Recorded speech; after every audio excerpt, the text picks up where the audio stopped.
Hi, I'm Nate Olive here at Ridge to Reef Farm, a certified organic farm in St. Croix, U.S. Virgin Islands. And I'm also president of the Virgin Island Farmers Alliance. We're here today picking vegetables. So welcome and look forward to talking about this. Well, I'm here to talk today about market diversification and what we do here at St. Croix and how that evolves through time with the fluctuations of the market, the situation, the climate, the hurricanes, the COVID, and all these things that we deal with as small farms. We've had CSA programs, we've had direct market sales, we've had restaurant sales, supermarket sales, farm to school contracts, which is a big thing for us. There's just so much to talk about. So I look forward to getting into some of that with you guys. So one of the many things that we grow here, radishes, direct seed brassicas do very well in our heat. We're similar to tropics, where a lot of these crops were originally developed in Asia. And we used to have, or earlier in the year we had our CSA program. Now we don't have our CSA program, but we have crops that we're trying to get into the markets that we would normally include in our CSA. So we're going to use our cucumbers as our foot in the door to see if some of these supermarkets also want to check out some of the crops that we would normally grow for our CSA, like radishes, which do so well. Yeah, so we are processing some cucumbers here, and we were just having a conversation about the realities of the market and some of the things that don't always, the produce manager at the supermarkets, they have an idea of what they want. The school cafeteria people, they have an idea of what they want. The cafeteria cook has an idea versus maybe that's different from the director of the nutritional program for the schools. Understanding the market, CSA, you have an expectation about what produce can and can't look like, and lining all those things up from what you're selling to what the market wants. There's a lot of times there's channels that can work. How complicated can you get though before it's too much to deal with?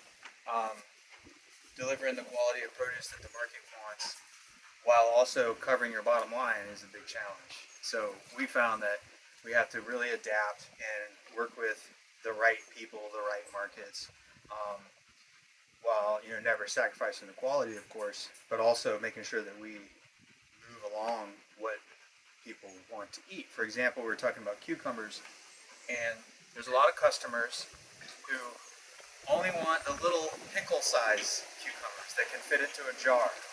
And a lot of times these are the store managers here in St. Croix. These are the receivers of produce who are looking at our crops. You talk to the produce manager out on the floor, and he'll tell you that there's a lot of people who ask for the big cucumbers because of their benefits, like they're healthy for men's prostates. So that's something that it develops chemicals later on that the smaller ones don't have as much. So there's people, who know, and so you've got to work with all the variables to move along your products, to educate people while also being respectful of what they're ordering from you.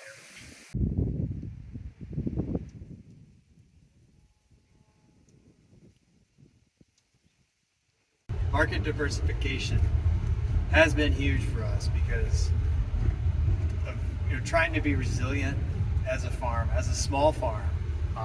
We're large relatively to the other farms in the Virgin Islands, but we're small compared to most any farms in the States, except for other self-identifying small farms. Resiliency, plus the other thing working against us is a small island population. There's 35, 38, maybe 40,000 people living here in St. Croix. So it's not a huge market. There's, you gotta have multiple ways to reach people, or really have a good niche that you can keep your market. And there's also a kind of a transitory population here. There's people who move out. You have your snowbirds in the winter, and even people who are born and raised here, multiple generations, go to other places in the States for a lot of the year. So sometimes it's hard to retain our CSA members, for example. So we've really had to be creative over the years to be resilient to changes in the population and to things that happen, like the hurricanes, like the pandemic, like family things and life stuff, and also the employment here is difficult. It's hard to maintain multi-year employees. So all of these are the sets of challenges that I'm faced with Reach to Reef Farm. And I haven't found one thing that answers all of my questions or that meets my needs. So through the years, I really relied on sort of like a triple leg approach, where where one area is not working out, I have the other area to focus on or to get income from. And those are really the main things: are our CSA program, farm to school sales, and agritourism.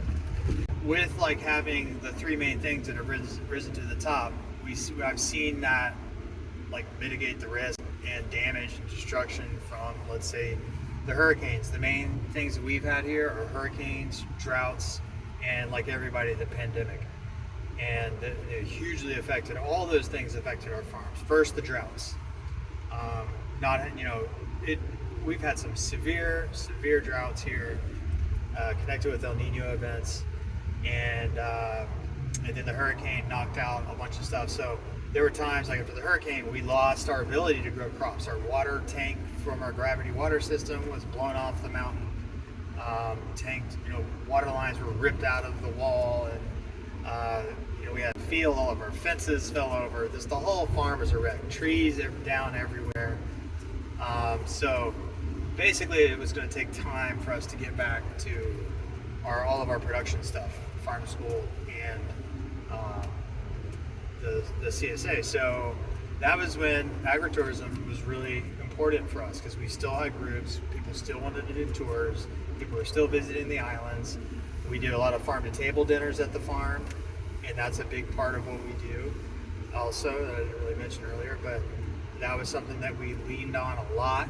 It helped save the farm, having the ability to have a smaller amount of crops, but instead of selling it to somebody who makes the money on down the line, we do the whole thing, have people over for the farm to table dinner, and then have that value added income at our own market on the farm, where everything that's harvested is used. So very efficient use. And so basically having multiple ways to make money has been one of our risk management strategies. And but also it's more to manage, and it takes more expertise. And what we never would have expected was the pandemic, where we lost a lot of our longer term employees. And so it was really difficult, because we lost our agritourism specialist, we lost our chef. We just couldn't keep this up. And at that point, we lost the pandemic. We couldn't have the dinners, all that was lost. And so then we had to go back to really focusing on building up our CSA bigger and doing more market sales. And really farm to school, has been pretty regular. Actually, farm to school, despite its issues, has been one of the most regular things, because kids have to eat. They have to go to school. Even after the hurricane, we were delivering lettuce to the schools a month and a half after the hurricane.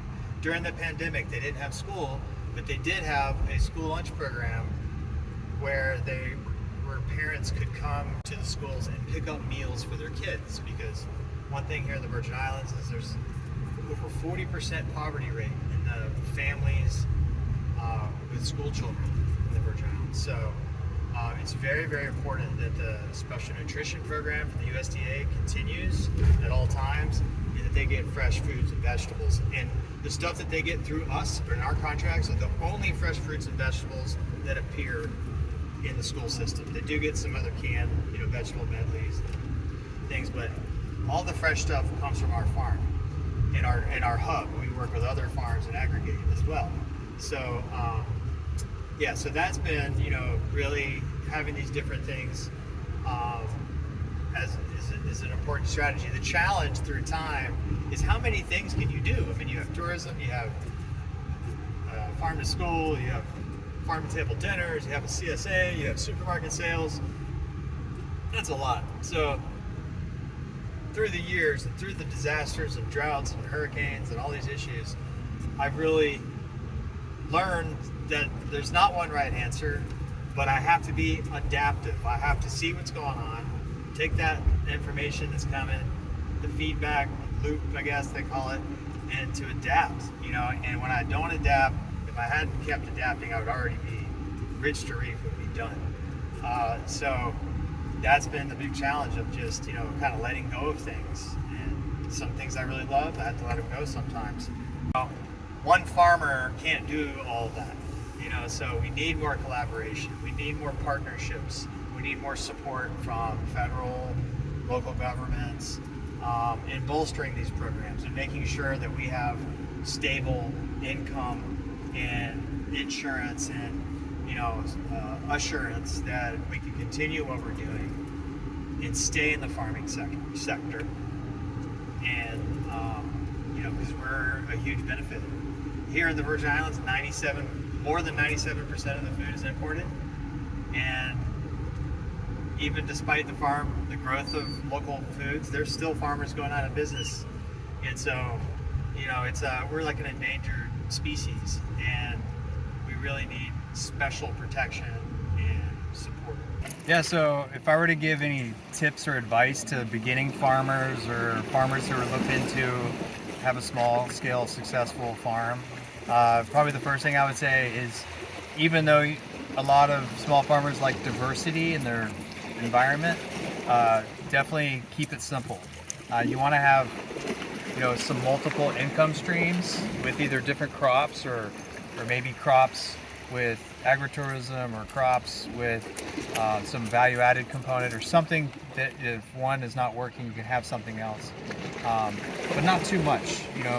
Keep it manageable so that you're not totally tied to the labor constraints and all the big expenses that happen when you grow. That'd be the first thing that I would say. Also, I would say that farm in an area where you love. Be where you love and be around those people that you love. Like, remember the priority of things in life, because farming takes a lot of heart and passion, especially small farms. That's not a big mechanical, factory type setting. So to be in a place that you love is important. Serving people that you love and care about. And it might be some people new to you, but whatever that means to you, I say go with that. So another tip I would say, and I'm sure you've heard this before, but it's take care of your soil. Take care of the organic life in your soil and make that your first responsibility, that you're feeding the soil and then the soil is taking care of the rest. You're not raising plants, you're raising soil. So whether that means fallow periods, cover crops, amendments, not over-tilling. Please don't over-till. Like, even smaller walk-behind tractors can be very destructive when they're doing big, really intense tillage. So take it easy on the soil, leave aggregates in your soil, and make sure that you're always doing something to either rest your field or to help your soil survive, because that is your baby that's going to grow everything for you. So if you'd like to find out more about Ridge to Reef Farm or get involved, you can check out our website at ridgetoreef.org. And you can, if you're interested in our internships or apprenticeships, then you can find them on our website. You can also find them on ATTRA's internship listserv, where we have a space listing on there. Been there for years. We have an event calendar and a sign-up list that you can check out and sign up and we'll send you events about our Slow Down Dinners, which is our 6-course farm to table dinners, our events like Bush Chef, and other things that we might be holding throughout the year. And also make sure to check out the Virgin Island Farmers Alliance, and that's vifarmers.org. That's a collection of farms across the Virgin Islands working together to help solve our local food crisis here, to lift up all of our small farms together. So that's vifarmers.org, and we have a number of events. Also consider coming to the St. Croix Agricultural Fair, which is every February of the year outside of COVID. And we'd love to have you come. Pretty much everybody who's anybody agriculture is going to be there in February.